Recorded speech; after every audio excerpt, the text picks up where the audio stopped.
큐티합시다. 오늘 큐티 제목 의인의 입, 악인의 입. 잠언 10장 6절부터 13절까지 말씀 기도하겠습니다.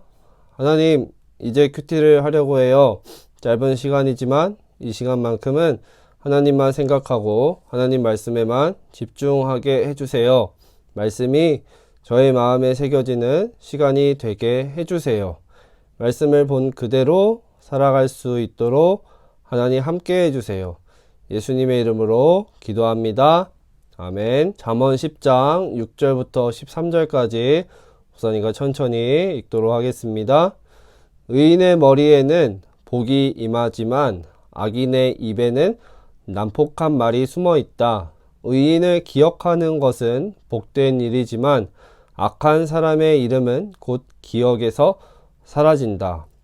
마음이 지혜로운 자는 명령에 순종하지만 미련한 수다쟁이는 망할 뿐이다. 똑바로 걷는 자는 안전하게 걷지만 굽은 길을 걷는 자는 악행이 모두 드러난다. 눈짓하는 사람은 이웃에게 쓰라린 아픔을 주고 미련한 수다쟁이는 망할 것이다. 의인의 입은 생명샘이지만 악인의 입에는 난폭한 말이 숨어 있다. 미움은 다툼을 일으키나 사랑은 모든 허물을 덮는다. 명철한 사람의 입술에는 지혜가 있지만 지혜 없는 자의 등은 채찍으로 때려야 한다. 아멘. 오늘 말씀을 보니까 의인이라고 나옵니다. 의인은 누구를 가리키는 걸까요?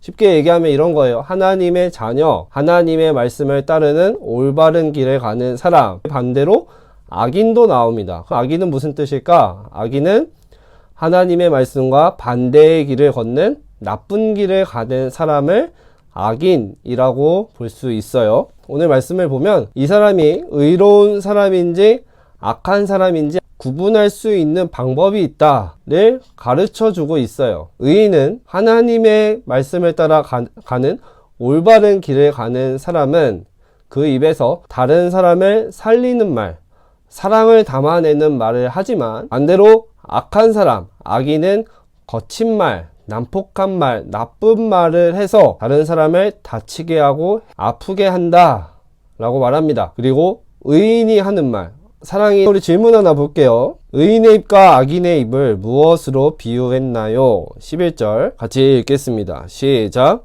의인의 입은 생명샘이지만 악인의 입에는 난폭한 말이 숨어 있다. 의인의 입이 생명샘이다.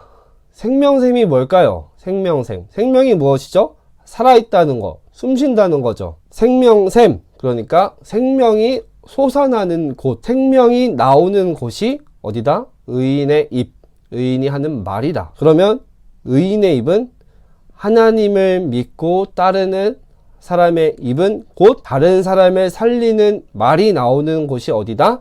의인의 입, 하나님의 말씀을 듣고 따르는 사람의 입에서 나오는 말이 다른 사람을 살린다. 그런데 악인의 입에는 어떤 말?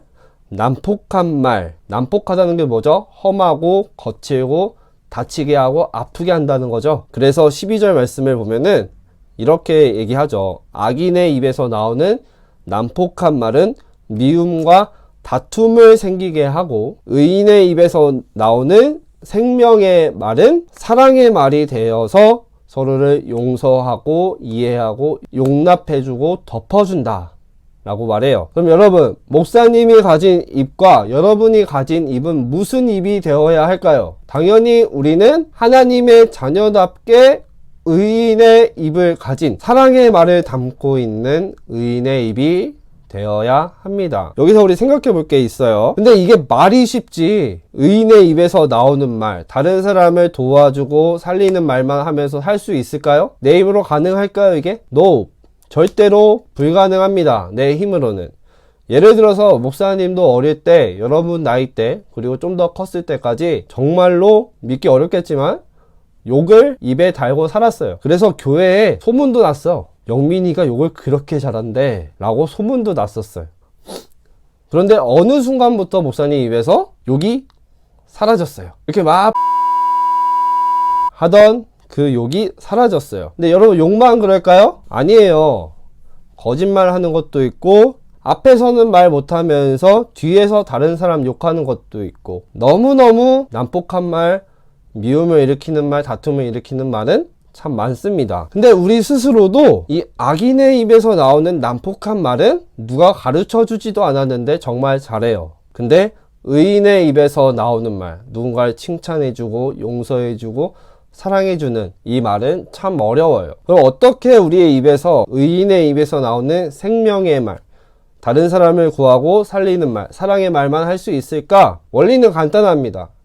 우리의 마음에 하나님의 것으로, 하나님의 마음이 들어있으면 돼요. 이런 거예요. 내 마음만 가득하니까 내가 하고 싶은 말만 하는 거예요. 내 마음대로 내가 하고 싶은 말 하고, 저 사람이 어떻게 되든 신경 쓰지 않고 내 마음대로 얘기하는 거야. 거기서 다른 사람을 다치게 할 수도 있는 말이 나오는 거예요. 근데 하나님의 마음, 하나님의 것이, 하나님의 생각이 내 마음속에 들어와 있으면 자연스럽게 하나님이 원하시는 말을 할 수 있게 됩니다. 여러분, 내 입에서는 악인의 입에서 나오는 말이 더 많을까요? 의인의 입에서 나오는 말이 더 많을까요? 오늘 하루 동안 내 입에서, 의인의 입에서 나오는 말, 다른 사람을 위해서 하는 말, 사랑을 담아서 하는 말이 더 많이 나오는지, 아니면 악인의 입에서 나오는 말과 같은 난폭한 말이 더 많이 나오는지, 오늘 하루 동안 우리가 하는 말을 생각해 보면서 한번 살아봅시다.